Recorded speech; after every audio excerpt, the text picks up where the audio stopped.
You're listening to Later with Mo Kelly on demand from KFI AM 640. And now it's time for Friday Nights with Nautica De La Cruz. Thank you so very much.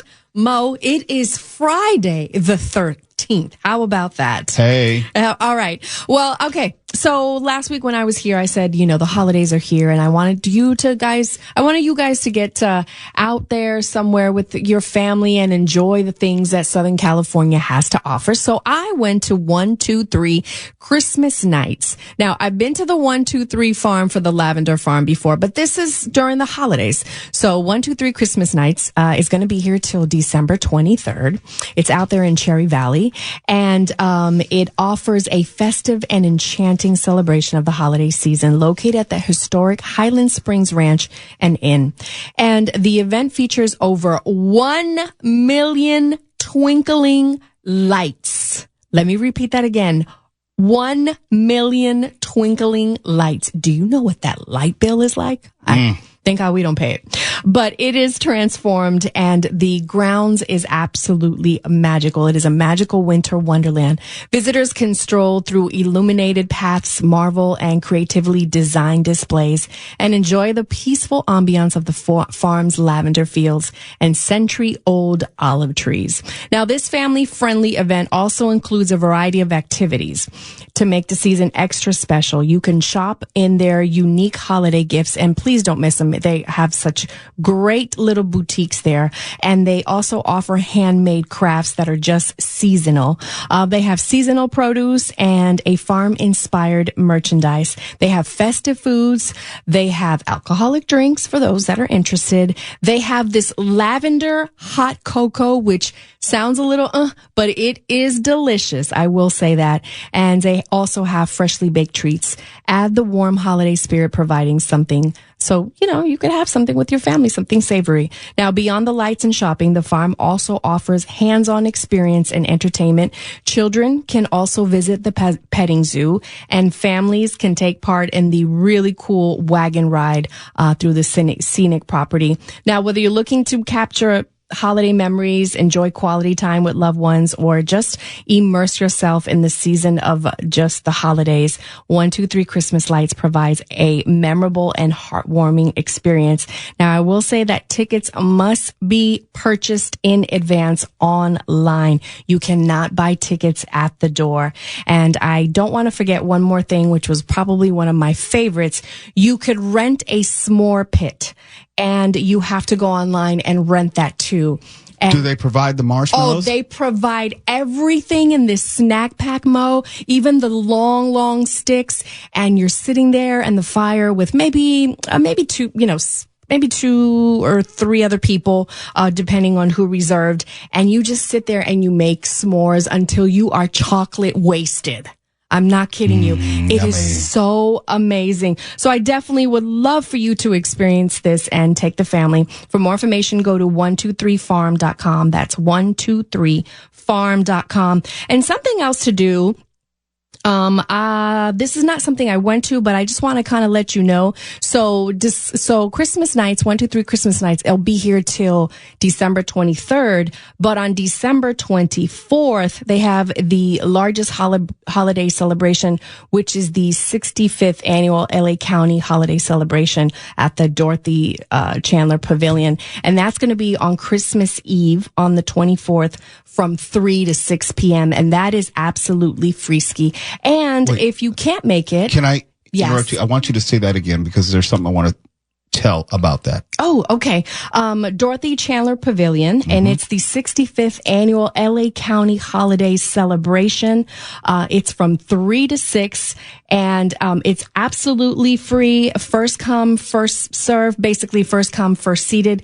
Guests are welcome to come and stay throughout the performances. And if you can't go, I will say that they are going to stream it live on PBS SoCal. I watch it every single year. Okay. It used to be all day. Okay. And they shortened it to 3 to 6, and then they'll probably replay it immediately after. Like it'll be 3 to 6 live, and then they'll rerun it from 6 to 9. Okay. And then I'll watch Die Hard from 9 until 11 o'clock at night. That is my tradition every single year. Okay, but also they will live stream on pbssocal.org. So, and just in case you don't know, so if you can't watch it on PBS SoCal, go to pbssocal.org. I didn't even know that you every single year. I do not miss it. Oh, okay. So it's 3 to 6 this year, Christmas Eve, and you watch it, so you'll be on the comfort of your own house. But if you'd like to be there, it's from 3 to 6, and it's absolutely free. No reservations.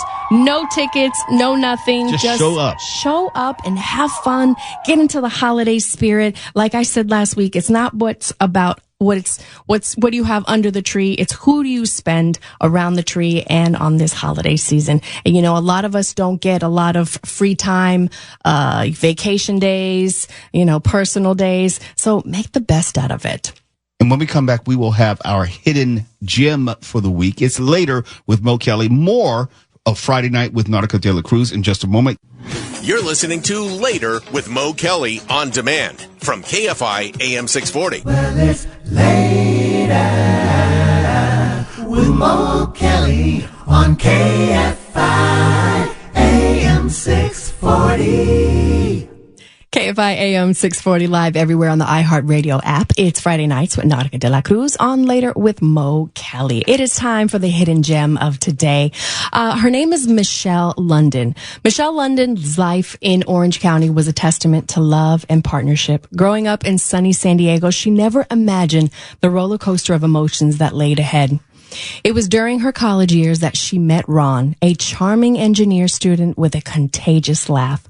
Their connection was instant, and after a whirlwind romance, they tied the knot and embarked on a journey that would span 3 decades. Together, Michelle and Ron built a beautiful life, welcoming 2 children into the world. Their home was filled with laughter, family game nights, and the aroma of Michelle's famous lasagna. Ron's career flourished, and Michelle found fulfillment in her work as a teacher, always returning home to the warm embrace of her loving family. However, their world shattered when Ron suddenly passed away from a heart attack. Michelle felt as though the ground had disappeared beneath her. She struggled to navigate this new, unwanted reality. Simple tasks became monumental challenges, and the future seemed bleak without her partner of 30 years by her side. In her darkest hour, Michelle's best friend Sarah, a compassionate nurse, gently suggested a widow support group. Initially reluctant, Michelle agreed to attend, finding solace in sharing her grief with others who truly understood. It is there where her instructor, noticing Michelle's profound struggle, referred her to youarespecial.org, an organization dedicated to supporting those who have lost their spouses. youarespecial.org was founded by Emma Thompson, herself a widow who recognized the need for a comprehensive support system for those navigating a complex journey of grief.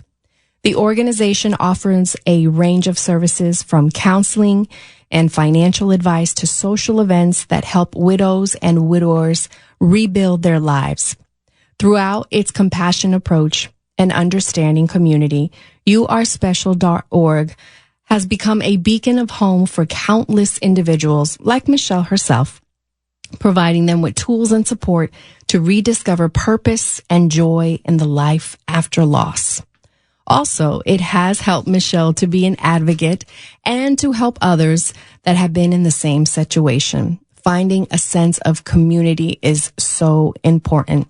And a few facts that I found, especially with women losing their husbands and being a widow or widower, 70% of women are expected to outlive their husbands, some for as long as 15 to 20 years, Mo.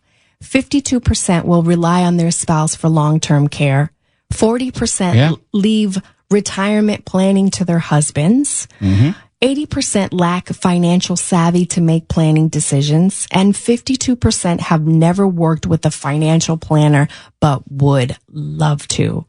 So if you know someone who recently became a widow or widower, I would love for you to get involved or learn a little bit more or donate to the foundation. It's www.youarespecial.org. That's youarespecial.org. The word spelled out, YOUARE special.org. Correct. This was speaking to me, Nautica, because my mother was with my father for 60 years, married for 58 plus, almost 59.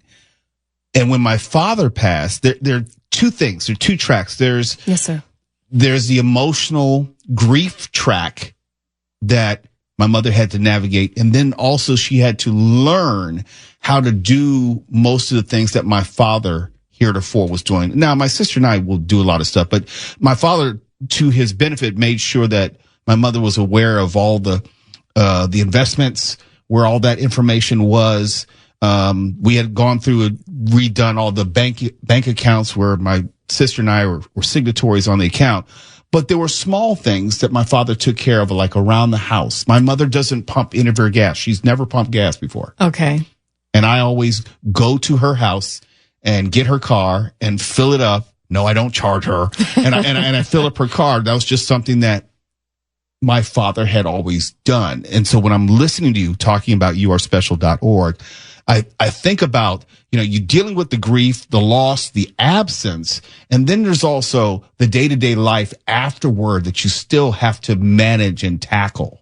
And this is something that's so very important that needs to be discussed more and addressed more. I completely agree with you. I have a friend who always says he never wants to be a burden to his children, so he has this book in a safe in his house, and he has everything already planned, and he has a family meeting every year at the beginning of the year, just in case there are changes and so forth, and what they need to know about. And I think that is just brilliant, and it just exemplifies just maturity and knowing that we may be here today, but we may not be here tomorrow. And I think that's so important.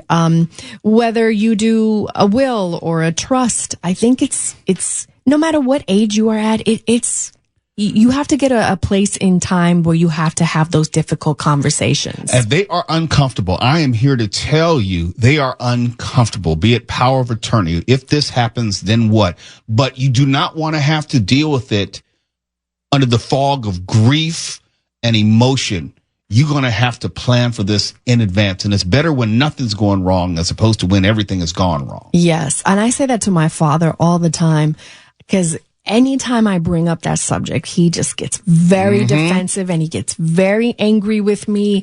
And then my mom has to calm him down. And I'm like, but you guys have so much property, and then I always think about it, because my brother Santiago always says, oh, you're the one that's going to handle it. Of course I am, because I'm the oldest, you know what I mean? But I'm also very responsible, but it's very difficult. But I want to say that it is a great organization, but be prepared for the unknown. I think that is very, very important. And learn, my mom is not tech savvy at all. She doesn't know what auto pay is. She doesn't know what sending a wire is. I mean, the lady barely writes a check, because my dad writes all the checks or all the bills. As my father did. Right. I'm serious. Yes. My mother couldn't, I think I've said this before, my mother couldn't tell you who she needed to write a check for the mortgage or how much it is. It's a different time. But yes, you know what I mean? And I think having that conversation, that mutual conversation amongst a couple, or your children, is very important. I would make one other recommendation. Yes, if you're the child, have that conversation with your parents. But if you are also the child, an adult child, speak to someone who's lost a parent. So you, as the child, will know what you will have to do, what you will have to navigate, what you have to look out for. And I had a great advocate in producer Michelle Cube, who had lost her father and was counseling me every single day. Don't forget about this. Be mindful of that. In the way that you have to prepare your parents, you have to prepare, you yourself have to be prepared, because you're going to have to navigate grief and also navigate the business of this as well, because you're going to have a single parent at that point, presumably. Like my mother is living off my father's long-term health care and pension and all those things. When you were talking about my life. Okay. So all this really speaks to me. You need to have someone who can walk you through and I remember someone said, your parents are going to turn into your children. Could not be more true. Oh, they will lie to you. It's like, hey, I need to know if there's a problem. They will lie to you. They will withhold information from you, and you have to learn how to manage that. And all these things you have to learn about before you're in the situation. So the only thing I'd recommend is have the conversation with your parents and have the conversation with someone who's not your parent, who's already gone through it, who can give you a roadmap and a blueprint to follow. Ooh, wow. You should just write a tutorial on that. Honestly, you should. Look, it's a club I wish I wasn't in. I know. You could YouTube it. We just talked about YouTube off the air. Yeah. Instructional stuff. But, I'm going to have to sit down once again and try to have that conversation with my father. And I know it's a brutal conversation and it's painful and it's all of the above, but that's life and we're living life, Yep. So, Nautica de la Cruz. Thank you. Thank you so much. You're listening to Later with Mo Kelly on demand from KFI AM 640. Now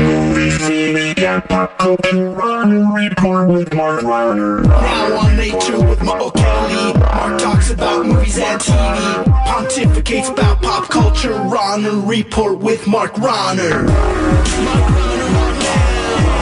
Mark Rahner right now. Mark Rahner right now. Mark Rahner. KFI AM 640 live everywhere on the iHeart app. I'm Mark Rahner, and it's the Rahner Report. Tonight, Kraven the Hunter. Of all Spider-Man's rogues gallery of villains, Kraven the Hunter seems like the one who'd be the biggest D-bag if he existed in the real world. Listen, when I see pictures of trophy hunters with the magnificent animals they've blown to Kingdom Come or standing by the body of the animal holding the tail they've cut off, I always wish the animal had won. In bullfights, I root for the bull. And I sure don't need to see a whole movie about some inadequate macho buffoon who derives self-worth from killing animals for sport. Why not give Spider-Man an enemy called Carl the Baby Seal Clubber and make a movie about that, too? Actually, don't steal that. I might have some ideas there. But here we are with Kraven the Hunter, a movie which is supposedly the last time Sony dips into the Spider-Man well without a Spider-Man appearance again, no less. I guess this means we never get to see a kangaroo feature film. If you don't know the kangaroo, it's an actual Spider-Man villain. It's an Australian guy who I believe was bitten by a radioactive kangaroo, and he hops around and kicks people. Could that be worse than this? And could this be worse than, say, Madam Web or Morbius? Here's a little bit of the trailer for Kraven. I stared death in the face, and for the first time, I saw my true self. My son, they are prey. We are predators. Why do you hunt? My father puts evil into the world. I take it out.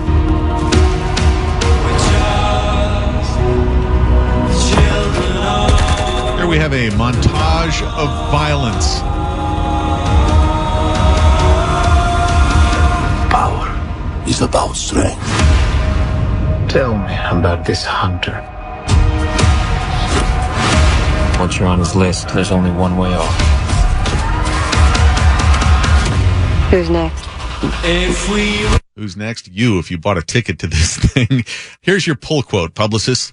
Kraven certainly isn't necessary, but at least it's dumb and way too long. After an opening super kill from Kraven, this kind of like a pre-credit James Bond sequence, we get an extended, like a half-hour flashback to his childhood. And people aren't just born called Kraven, so we're introduced to the Russian Kravinov family, or Kravinov. Russell Crowe, who has a lifestyle to maintain apparently, is a gangster boss. He's reached that stage of his career. And he has two sons, one who's going to become Kraven, and the weaker beta half-brother, Dmitri, who is not. Beta!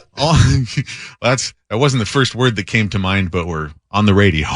And almost before you can say, why are any of us here, we get teen Kraven transformed by a magic potion after a lion attack. Again, it was during a hunt, so I was rooting for the lion. And it brings him back to life as a super agile, super fast, super parkouring, bullet-dodging male model who refuses to wear a proper shirt to hide his 8-pack abs.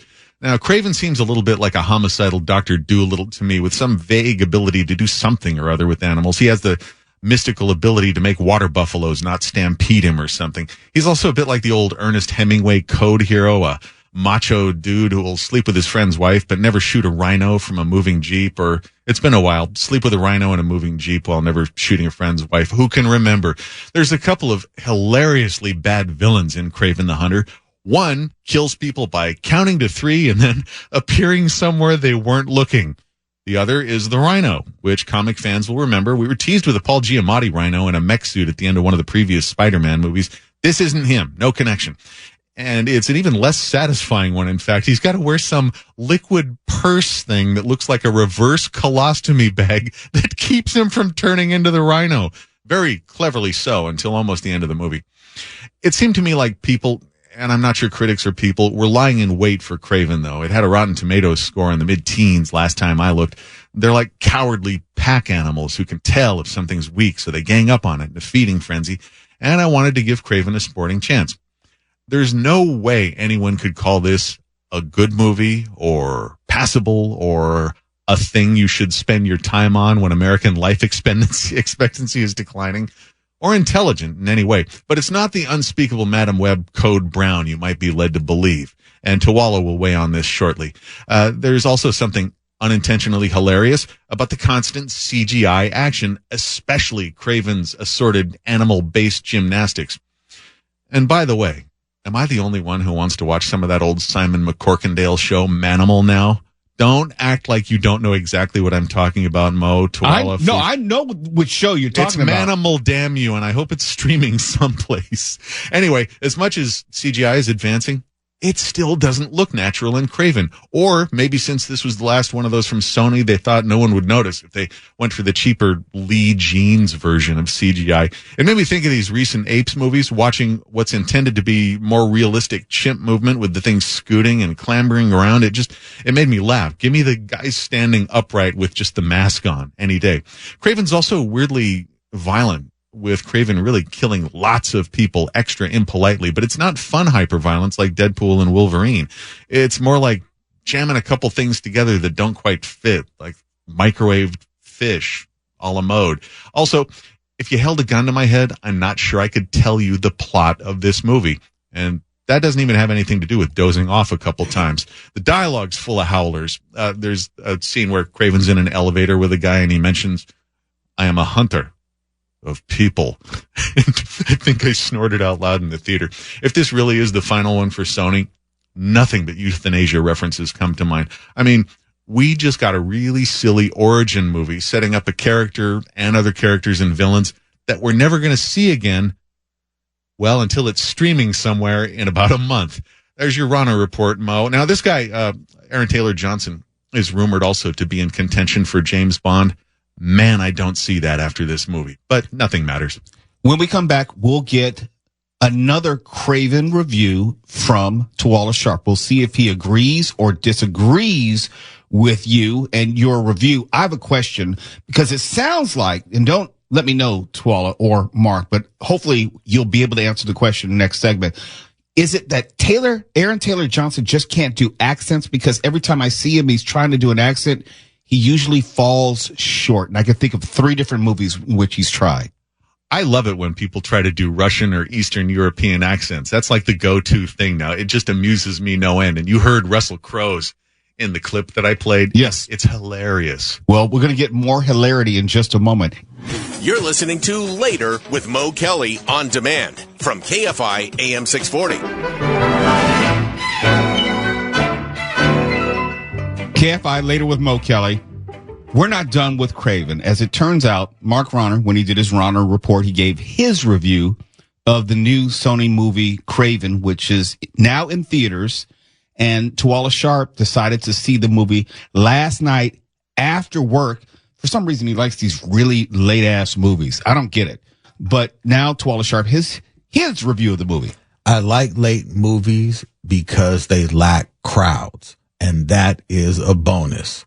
The only thing I liked about this movie was seeing it in AMC Prime at the Americana in Glendale. Prime is like Dolby, but the sound, the picture, everything is even more amplified. And there was a gorgeous young lady who was denying me food last night because I got there and they said, we're sorry, the concession stand is closed. I'm like, my movie's just starting. She said, I know, but we closed like 10, 15 minutes ago. And I'm like, but my movie's just starting right now. She said, I know, I wish I could do something for you. I'll give you a cup. I'm like, I want to get some water? Yeah. like, oh my God. But she was fine. So I had to take it. Then I went into that movie. Yeah, because I wasn't going to argue. I was like, you're too fine for me to argue with. Jesus. I love it. Then I go in and I see this movie. And off the top, I can tell you this. Mark Rahner is a liar.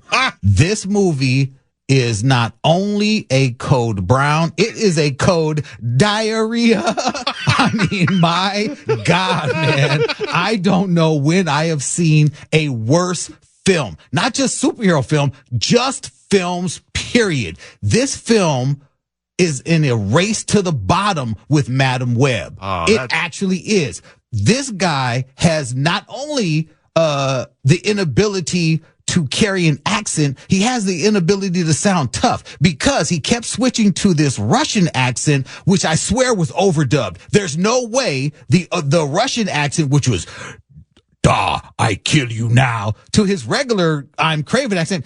So, what do you want to do today? It's like, oh my God, dude, it was bad. The story, unbelievably bad. The acting, it was as dry as a Gobi Desert mouth. I mean, Jesus, man. It was embarrassing to the point where there are a couple of moments where I felt so bad that the actors were made to do what they were doing on screen. I hid in my sweater a little bit, like the secondhand embarrassment. Yeah. I felt it in my core, like, oh my God, like their friends and their family members, their children are watching this. They're saying, Mommy, Daddy, why did you have to do this movie? My friends are going to make such fun of me. Oh my God. Russell Crowe, he wasn't just phoning it in. He was eating it in. My God, man. Oh, he's grown, huh? Oh my God, man. This film, the 1, 2, 3 villain, I swear, if I look at you right now, Mo, and I say 1, 2, 3, and you're like, and after I say 3, you're like, where are you? And I'm standing right behind you. That's not an effective villain. That's like, oh, what are we doing? Is that like someone's mother, don't make me count to 3? Pretty much. The fact that this guy got his powers, according to this film, from irradiated lion's blood. Wait, what? Myself, look. Does everyone get their powers from an irradiated something? It's some type of spiritual Captain Planet thing that happened where there's some poorly acted, I don't know, sage woman in the African outback who has some type of wisdom juice that's going to give you give you eyes of the eagle, prowl of the monkey, power of the lion. I'm like, what are we doing? Oh my, I'm trying to think what is worse than this besides Madam Web. While you're thinking about that, as you think of another title, but doesn't this go back to our other conversation talking about people are not tired of superhero movies. People are tired of bad movies parading as superhero movies. Oh, absolutely. And this is why before the film even came out, before it was even available for the public to see, Sony said, hey, this is our last one. Reviews. We're not doing any more movies. We're done. We are done with this universe. We quit. We absolutely quit. We have absolutely let ourselves go all in the commode. We have destroyed the bathroom. You cannot go into the restroom after this. You're going to have to call AD Do or Jack Steffen to get this mess cleaned up. Jesus, man. Oh, wow. Now, did you notice Tuala, the character who gives Craven his magic potion at the beginning, Calypso? Yes. She just kind of disappears eventually. No, here's the thing. She disappears after out of nowhere dropping some ridiculous F-bombs, and you're just like, wait, so this is what we're doing? It's like she's like sweet as pie, and then all of a sudden it's die, blankety, blankety, blank. You're like, who is this? Who is this character? And why? Oh, Mark, there were so many things wrong with this, including the fact that it looked old. The film looked and played out as if it was shot years ago, as if it somehow was supposed to come out after the second Andrew Garfield Spider-Man, because there are things in this film that connected back to that. It's not connected to anything having to do with the Tom Holland or where we're at in the Marvel Cinematic Universe now. No, it is connecting back to the older Spider-Man films. It's alluding to them. It's not even really connected because there's one thing that happens in the film that I'm like, what are you doing right now? Spiders. Oh my God, dude. Ugh. There is a brief sequence that hints that Kraven could possibly someday have trouble with somebody called Spider-Man. And the reasons why is almost like, who are you with? I'm by myself. I'm solo. What's your name? Oh yeah. Ken. Solo? Oh my God. Wait, so they put in a tease that they knew going in they will never pay off. Never, ever pay off. They had a character reveal in the end of this film that I guffawed out loud. I was like, so his brother is supposed to be, oh my God. Well, here's the deal. The director is a pretty well-known guy with a decent resume. His name's J.C. Chandor. And you really get the idea that he was saddled with something that he just had to carry out regardless of the quality. This is the guy who did that Margin Call movie, which is really good. No, yeah, that's a good movie. No, look, I'm sorry. He obviously is going through something right now. And someone needs to check on him. Someone needs to call and make sure he's okay, because if this is what he's doing, it's a sign he needs help. When you have nausea, heartburn, indigestion, upset stomach, diarrhea.